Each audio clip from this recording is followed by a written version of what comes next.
What's up, guys? It's Jay, MorninAfterKill, and I'm back here on my road to 30. This is a series where I'm basically giving you an autobiography of my life, decisions I've made, and also past experiences and memories that's come to shape who I am at the point in time that I am right now. And by the time this series is over, I'm gonna be 30 years old.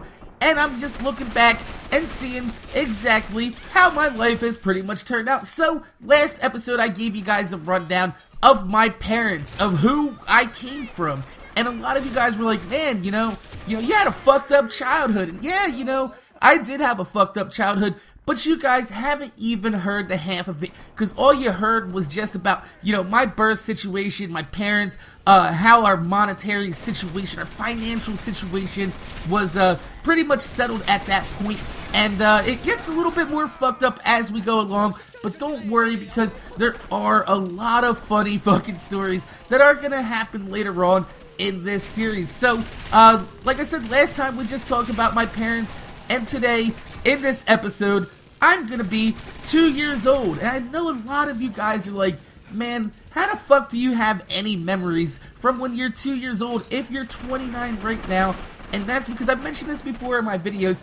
I have what's called a photographic memory.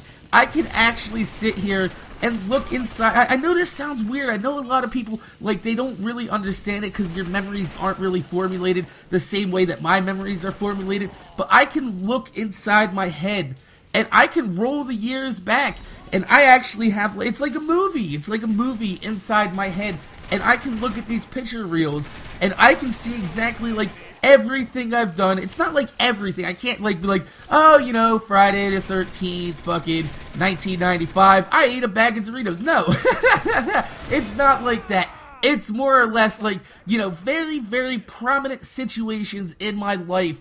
They burn a memory into my head, and I can actually see what's going on. It's kind of cool because I can look back and remember exactly how things looked in the 80s. If I go back to my hometown right now, and I go to an area that I have a memory of, I can actually, in my mind, picture what this area looked like 20 years ago, and actually, it's still fresh in my memory like it happened yesterday. So, like I said, I was 2 years old.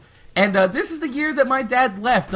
I do know that my mom and dad had a lot of problems. Like I told you, I don't really have many memories with my dad. And the really fucked up part about this is really fucked up. If I told this to a therapist, I'm pretty sure they'd be like, well, we have some sort of explanation for why this is. And in the memories that have my father in it, I can't see his face. I literally don't know what my dad's face looks like.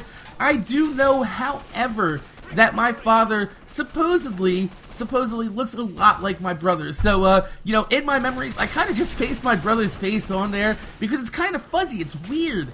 It is weird. But yeah, this is the earliest memory that I have of my dad. And we were living really, really poor. Like I said, my grandpa, my grandma, they didn't want my mom living with them, with my father, because they hated my father.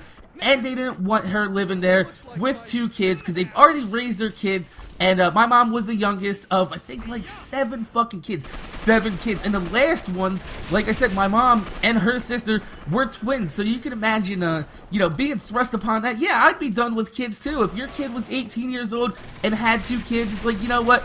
You made your bed. Go lay in it. It's true. I 100% agree with my grandparents. So we were living really, really poor. And we didn't even have a TV because I do remember, probably a few days, maybe a week or 2 before this memory actually happened. I don't have a visual memory of it, and that means I probably didn't see what happened, or it was probably late at night and the lights were turned out. But I remember my mother and my father, they were screaming and bitching and yelling at each other. And when I mean screaming, yelling, and bitching, I mean they were screaming, yelling, and bitching. And there was a crash, a loud bang, and I'm pretty sure that loud crash was the TV that we owned, a really small black and white set, going across the living room and smashing it into a million pieces when my father threw it at my mother. Like I said, yes, they've had a lot of problems, and I'm actually glad right now, looking back, that they probably didn't stay together because, if they did, I might have turned out a little bit more fucked up than I could have. But yeah, getting back on the subject, we were really poor. And I remember my dad came home, and he was a little bit drunk, a little bit soused. I remember that for sure because my mom was yelling at him, and usually when somebody comes home drunk, my mom yells at him. I know this from experience from my teenage years, that, you know, when you come home drunk, it's not really, fun to have somebody, especially like my mother, who has a screeching voice like a motherfucking chicken hawk. I swear I was like, anyway, shit. Like I said, she was screaming and yelling at him because he came home and he didn't have any money left. And my mom was yelling at him what happened to the money.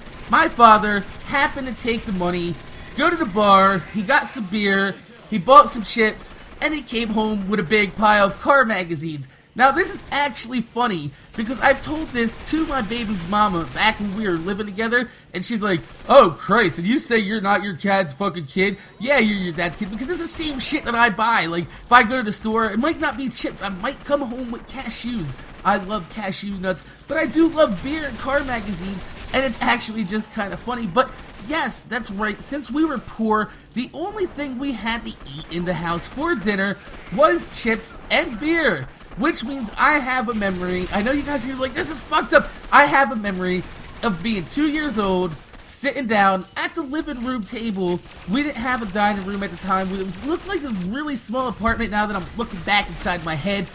This is the 80s, remember, so it's probably really early 80s, it's like 84, 85, somewhere around there. So, which means since we were poor, all of our furniture looked like it was from the late 70s. So, it's actually really fucked up looking at it in my head, but I remember sitting down at a coffee table in the living room with my brother, and we were eating chips and beer for dinner. And actually, when I was a kid, I remember like, this is fucking cool, you know, I get to be like an adult and fucking sit back and have a couple munchies and shit like that. But now that I look back at it, I probably think that it's a very bad idea to give a 2- and a 4-year-old kid some fucking chips and beer for dinner. And then I go back and I think about this and I'm like, was my mom not smart enough to give us water?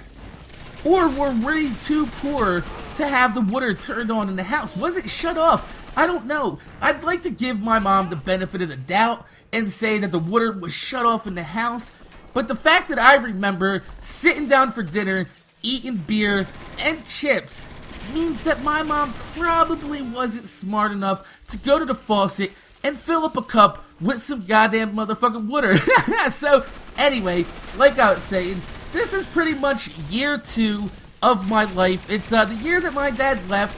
I remember right before he left, he stole my mother's car and sold it for $500, which sucks ass because looking back, I remember it was a Chevelle. It was a Malibu Chevelle 4-door, and it was a really cool car. It was beige. I remember the beige leather. I had a little fucking booster seat in the back that I used to sit in, and, you know, you fucking pull that shit down over top. You know what I'm talking about.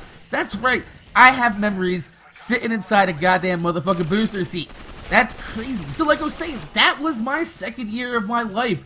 Living poor, my dad leaving, and us eating stale potato chips and beer because we were that motherfucking poor. But things get a little bit better after this, and we're gonna go ahead and talk about that in the next episode. So, my name is Jay, MorninAfterKill. Make sure you guys rate, comment, subscribe. I want to thank you guys for watching. This was episode 2 of my Road to 30, where I give you a brief autobiography of my life year by year. So, like I said, my name is Jay, MorninAfterKill. Make sure you guys rate, comment, subscribe. If you could throw a thumbs up on the video, I would highly appreciate it. And I'm gonna see you guys later.